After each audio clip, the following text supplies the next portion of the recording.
And is the numbers going? Okay, rolling. Thank you very much. Rolling, it's a technical term, that. So we're going to start off with something non-album, just to warm you up, really.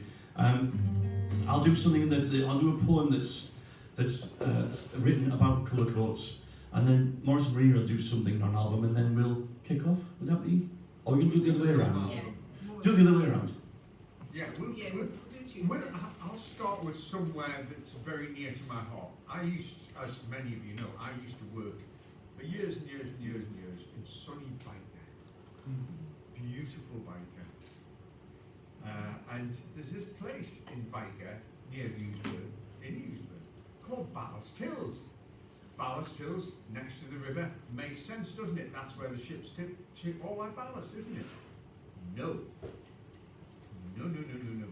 Ballast Hills in Byker, there's a funny building with a pagoda roof. It used to be a school. It's just next to there. And Ballast Hills in the 1680s, 1690s was a plague pit. And then after that, it became the non-conformist burial ground for all of Newcastle until the 1880s, 1890s.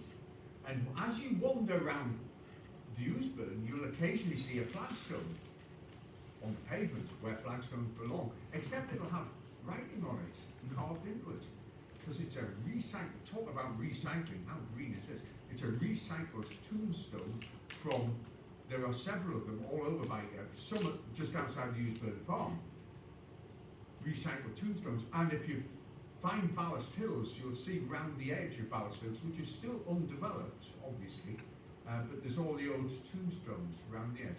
And Marina and I thought, this is worth writing a tune about, and it's not going to be a happy tune. So we'll start by making it miserable. I thought that's always the best way, because it can only go up after that. No time to read on my words. So this is Ballast Hills.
Lovely. I did some research into that Ballast Hills, into the graveyard last year when we were doing something down in Dewsbury, and it turns out there was because they buried so many bodies in there, they just put them one on top of the other as the decades and centuries went by, until eventually a local guy in the late 1800s who was a dignitary and he was somebody who had letters after his name and all of that, and he wrote a letter of complaint. You can see the letter online now. A letter of complaint to I think it was the corporation at the time, before the council anyway, to whoever, complaining because he'd been to pay his respects to his dearly departed friend who died 3 years previously, and when he turned up there were wild pigs eating his friend's elbow bones. They were pretty much on the surface, the pigs are digging them all up but eating the bodies. How lovely. So that's why it stopped. But anyway, enough of such awfulness. We're going to go local now, and for the next 10 minutes or 20 minutes. Just before we start the album, I'm going to read you a non-album poem, because I thought, well, here we are in lovely Cullercoats, and two of us are lucky enough to live in Cullercoats. And a few years ago, I got to thinking, I wonder what goes on there, like on a night time when everyone's asleep on the seafront here, because this whole place is a bit magic to me. He'll tell you. yeah, absolutely. Out there every night, isn't it? Yeah. So I wrote this, and this is called Cullercoats Lullaby, and it's my version of what I think it's a bit like a fairy story, really. Tonight's mercurial moon glistens down benevolent on the tiny seaside town, as the silvering surf dances, answering her partner's pull. Soon she will be spent, swooning at rock pools whose sideways steppers tango towards deep blue black beneath the shimmering silver. Soon all will be lonesome on the glimmering slipway, as the wintry waters give up their grip, frostbitten fingers following the fishermen. As the foghorn's lament puts an arm around midnight, the crescent spits out its last drops of drinkers, linked arms steadying jellyfish legs, and pitch dark is reclaimed by frosted foxes, deathly silence of owls falling through air, parachuted by magic, stealthy as swoops. A morose taxi growls dogged, rattling the tarmac, a 2 o'clock prowl for fares never there, streets as empty as the driver's bed. And now the death before day and the burnout of streetlights, salmon leaping into cloud, unlocking the paint box just beyond the horizon, a rosy glow on the cheeks of sleeping policemen, doctors, teachers, and an unlikely hero as the street sweeper winks and kisses the day. Good morning.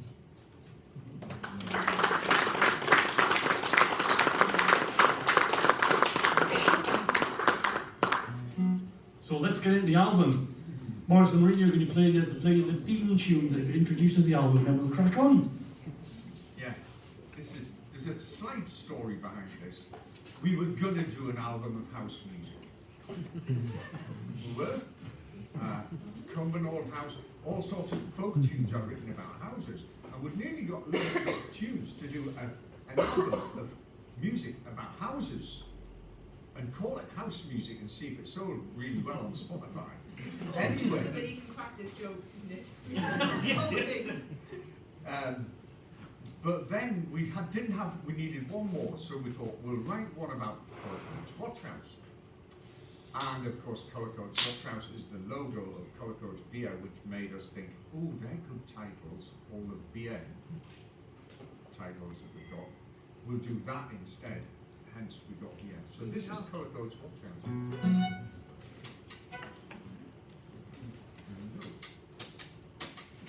Yes. He's bought a magic box, he can carry it. I know, I just don't want to. You're right.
Lovely. Now, so this album, we're going to go through every beer of Colour Coats Brewery, and they've got some great titles for them. But the first one we're going to do is very, very Colour Coats. And wherever we've been sort of gigging this album around a little bit recently, around the Northeast. And I've ended up having to explain who this first person is, who the beer's named after, because it's Polly Donkin. Now, I've a feeling I might not need to explain very much around here, seeing as you just live in the old cottages. But when you read it, it's just a wonderful name, Polly Donkin. It comes of all sorts. And when you kind of read upon who she was and what she did, and the life that they all led, it's absolutely remarkable, really. You know, the fact that she spent every night fixing the nets and doing the whole catch and all the rest of it, and then the next day they would carry the damn things to Newcastle on their backs, because they weren't allowed on the trains because of how they smelled. It was the truth of it. And they eventually overturned that, but they used to walk into Newcastle, and then they were allowed to get the train back when they had no fish on them. Yeah, so they didn't upset nice folk. So yeah, this is Polly Donkin, and I discovered when I was researching that, of course, she got the medal for her services to charity for the RNLI. So I decided to write one, not knowing we were going to do this live anywhere at the time, in a local accent. Well, I'm from Middlesbrough, so I have to apologise for my terrible Geordie accent. It sort of stops around Peterlee, my Geordie accent, on the way up the A19, but I'll do my best. So forgive me. It's not as bad as some of the ones you hear on Vera, so... Polly Donkin. Hey, Polly Donkin's been to London and she's made the national news. The Prince of Wales give her a medal for helping out the lifeboat cruise. She was standing there all smart in her best new hat and shoes when she heard her name was going to be on a canny new bottle of booze. Polly Donkin's coming home to Colour Coats. Aye, she cannot keep away from here. But what's drawing her back isn't the sea or the crack, it's the world's best bottle of beer.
So we go. They aren't all named after colour codes things. All of the breweries, the brews. All the beers are named after stuff up the Northumberland coast as well. And the next one is Grace Darling Gold. Now I don't need to tell anybody here who Grace Darling was, I presume. But I mean, even down in Scruffield Teesside, we got taught about who Grace Darling was as children. It was on the national curriculum, I presume. If there was a national curriculum when I was at school, it didn't appear to be. But anyway, we got taught about her down there. And the teacher all about, you know, her and her father and the storm and all the rest of it, and the rowing out and all of that and the rescue. But what they didn't teach her was what happened afterwards, which is just as interesting in a way, because there's loads of parallel with how the world is around us today. So after the big rescue, the news spread all over the country and it got down to London, and the London journalists wanted to know who Grace was and this story, so they flooded into Bamborough and asking everybody where Grace Darling lives and all the rest of it, and pestered the life out of her, and she hated it. It made her life a misery. Poor lass. To her, it was just she was shy. She was a real introvert. She enjoyed the time with her father and enjoyed the work and all the rest of it. She had no interest in being famous, and they wouldn't leave her alone. Some things never changed, did they? But yeah, the poor woman. And so she was 28 when they rescued the crew, and she died at 32. And in the last 4 years, she was dogged by the press. Wouldn't leave her alone. So this is kind of what this is about.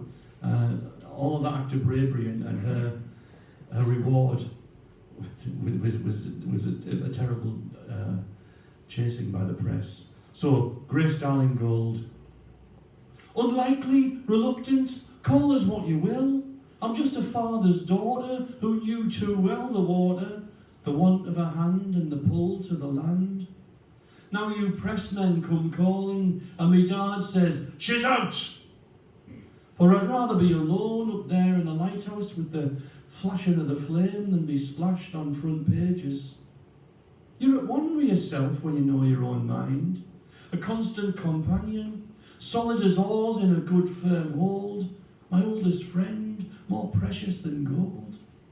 So, away back down south, tell 'em I've moved, or say that you found us dozened, confused. Neither say I'm unfriendly nor talk of heroism.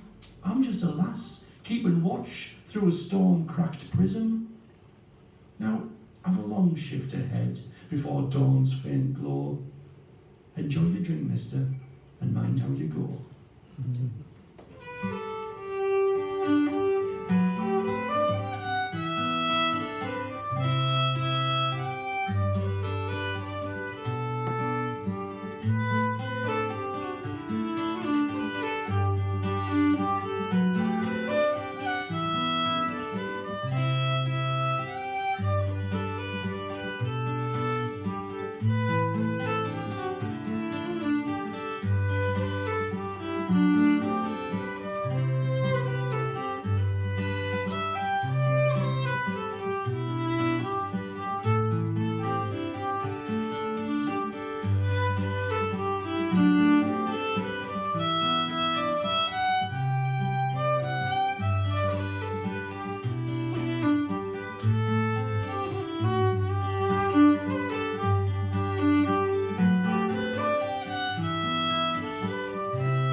think that must be a bit fanciful. Whenever I hear that in that waltz 3/4 time that they do it in, I can almost picture the lighthouse, the going around the light, you know.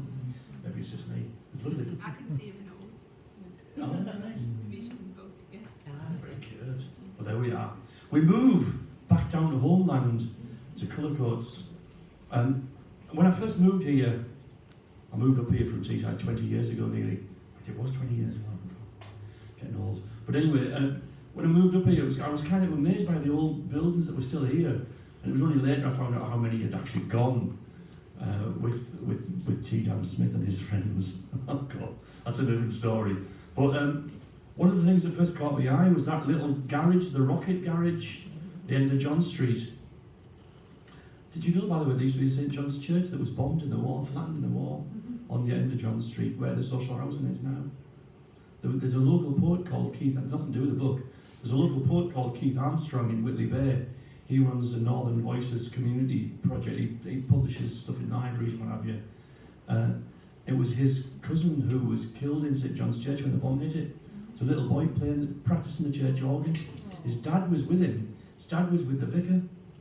Was it the vicar or the priest? But anyway, his dad and I think it was the vicar were underneath the arched door in the doorway talking. And little Eric Armstrong was playing on the organ. And the bomb, an old warning, and the bomb hit it, and Eric was killed outright on the organ, and his dad and the vicar weren't because they were in the doorway. That's what saved him. Terrible, really. All of that sort of history. The way that people had to live their lives before we came around, we can't imagine it now. It's a different world entirely, isn't it?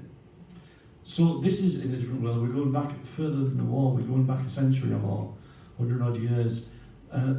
So the Rocket Garage, as it is now, this is Rocket Brigade. And it's named after the rockets that they used to fire out. Has anybody ever seen what the rockets look like? Have you ever held one of the rockets that they used to fire out? Just say these things. Because the lifeboat men, I mean, they're brave now. It's not the lifeboat men, it's the volunteers now, the crews. Incredibly brave people. You wouldn't catch me anywhere near that. You'd follow the screams back to the shore if you followed me. But they're incredibly brave then and now. But back then, of course, there was no motorised lifeboats. What they had was an extraordinarily big rowing boat. If you see any old pictures of the lifeboat crew, they're sitting in this boat and they're rowing it, and the edge of the boat goes around by the necks. Huge things. And they would have to just row them out and try and rescue the ships that were breaking up on the rocks, and always in a storm. So sometimes the lifeboat crews back then would say, this is too rough for us. If we go out, we'll capsize and we'll go with them. So in which eventuality, somebody dreamed up this invention, such a simple thing. And if you go and if you visit the TVLB, you know the wooden building on the top of Tynemouth, if you go in there and ask them to bring out one of the rockets, they'll bring it out to you and you handle it. And it's about this long, and it's only thin, but it's, if you can imagine like a lamppost on its side without the top bent over, so it's a straight thing. And the bottom bit's a bit fatter than the rest. And because the bottom bit had gunpowder and the fuse, and they would attach rope to this thing, and they would just aim it at who was in trouble and fire it out, and keep hold of the rope, and then hopefully it would be somewhere near one of the people who were struggling, and they get hold of it, and then they'd haul them in. It's an amazing invention. So the Rocket Garage is where they stored the rockets, and presumably the gunpowder and the rope, and etc. Who knows? But yeah, they've got one of them up in the TVLB museum. So this is dedicated to all those brave souls who unimaginable now. Rocket Brigade. Here's a fire-tailed rocket, a life raft aimed with best calculations, packed with craft and endeavour for passage into safe havens. Here's a message of love with a meteor's trail, soaring across the sky, a sting of hope in its tail. Here's a hand from dry land, a love letter from a friend that says, yeah, I see you, we can make right and mend. Here's a drink to you then, my jolly Jack Tar. We'll bring you in safe, and we'll see you in the bar.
points of these nights, that tune, because halfway through, Marina just suddenly gallops off. And the first few times we did it live, it was wonderful watching Morris go trying to catch up with her. But you see, he's got no eyes to it now. All the way through that, if you watch him, you could rewind the camera and see that video. He's watching her like a bloody hawk, and he's ready and primed.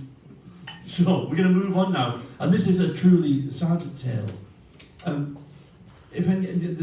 Back in the 1800s, there was a famous artists' colony, and if you walk around the streets of Cullercoats, you'll see blue plaques on walls telling you where these artists lived and operated from, etc. The most famous one being Homer. But the subject of this poem was actually captured in paint by John Falconer Slater, who lived actually just next to Cullercoats Brewery, didn't he? Yeah, on St Oswald's Drive.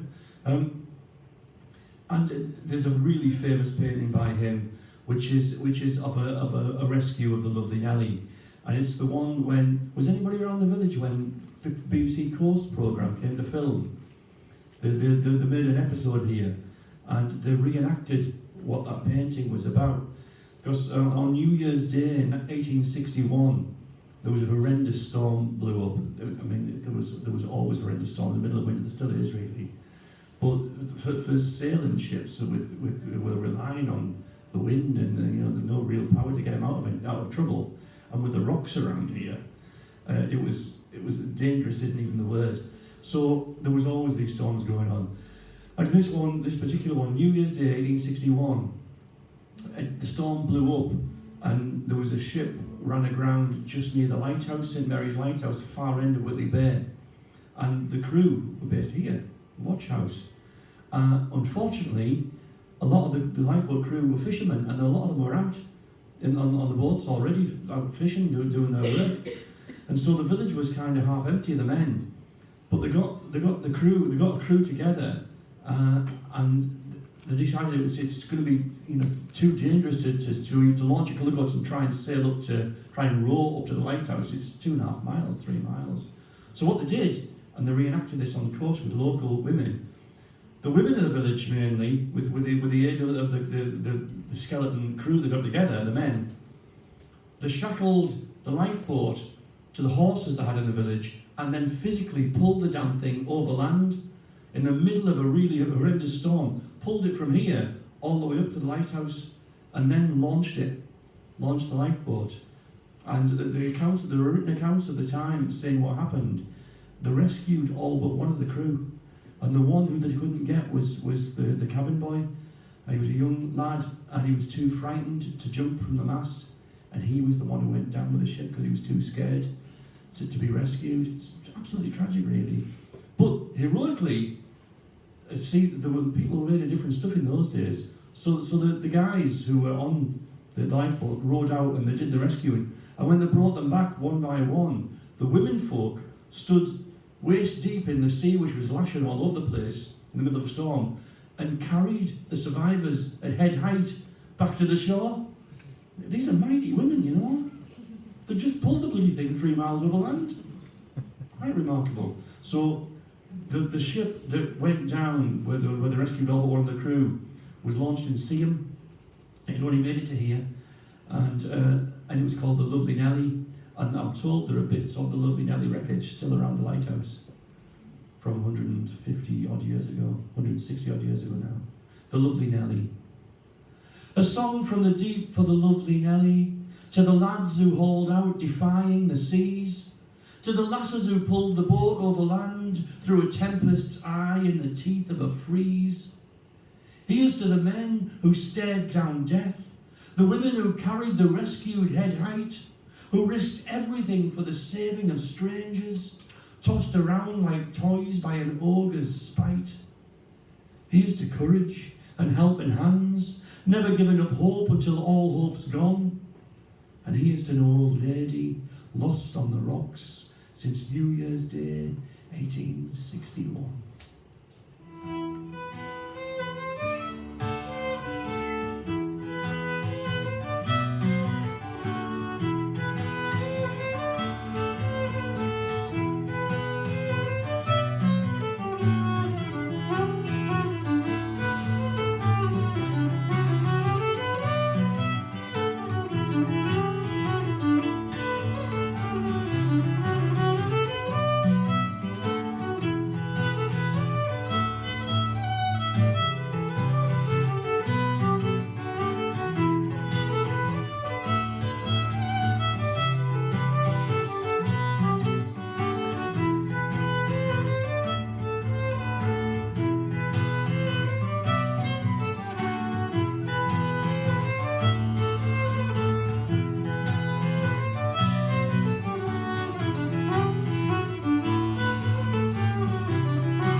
So we're gonna come back to that lovely Nelly rescue in the second half and have something about one of the rescuers, and he's named one of the bees is named after him. But that's the second half. So we're gonna finish off the first half with something entirely different, which is sandpiper. Sandpipers. One of the reasons I love living by the sea is you get to see all this stuff for free every day if you just walk along there.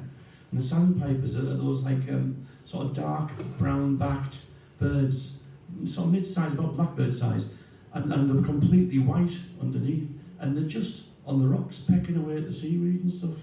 You get this is for free. It's a wonderful place to live. So yeah, when I discovered sandpiper is an IPA, a pale ale of Cullercoats Brewery, I thought I'd combine the bird with a bit of an advert for the beer. But the sad bit about the birds is they're all dying out. Gulls are quite healthy; they'll always survive. They're dinosaurs, but a lot of the others, the numbers have absolutely, to use an inappropriate phrase, fallen off a cliff. The numbers have absolutely plummeted. It's not just avian flu. The kittiwakes, that colony that's on under the Tyne Bridge, it's the furthest inland colony of kittiwakes in the world. But if you go to the coast, there's very few of them left now because the sand eels, that's their main food, the sea's too warm for the sand eels to exist now. So the food's gone for them. So they just dissipated. Terribly sad. Sandpipers have dropped as well, but hopefully they'll recover. I think it is near the avian flu with them. So this is sandpiper. Part appreciation of bird, part appreciation of ale, which is what you get a chance to do next. We'll have a break after this one. Sandpiper. Beachcomber, sand shrieker, quick picker, worm seeker, all familiar, wave leaper. Thirst quencher, glass filler, throat lotion, solid pillar, cool stream, class thriller. The call of home echoes its way around the bay, a shanty from the sea in a session IPA.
Thank you very much. Let's have a 10-15 minute break. You can fill your glasses and if you ask nicely, you can even buy one of the books. We'll be back shortly. Let's stop this, Morris. Please.